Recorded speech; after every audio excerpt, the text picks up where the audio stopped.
Thank you. I'd now like to recognize Representative Burlison. Mr.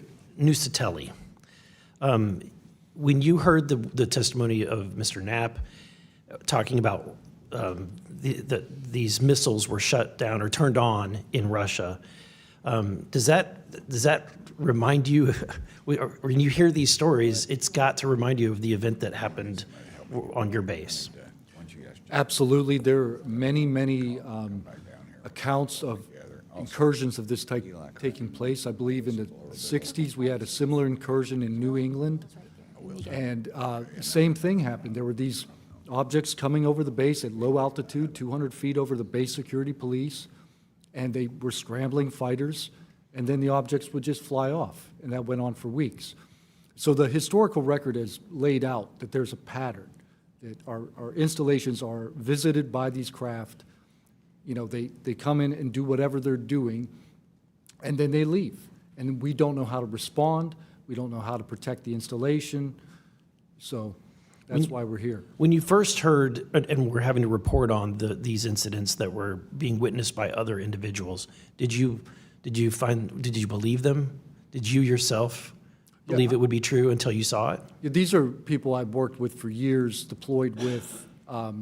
You know, I was in some of the weddings. These are people that I worked with every day of my life. Usually when the events were occurring, we were all together.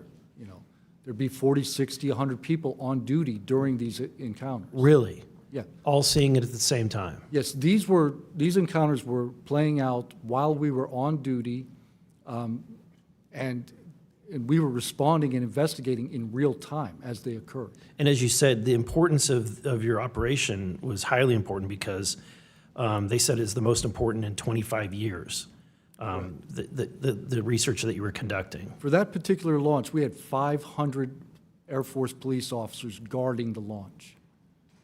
500 people. It was that critical. Wow. But had this thing showed up, we wouldn't have been able to do anything to prevent it showing up. Real quickly, can you just re-describe size and whether or not you heard anything? It was how big, wise?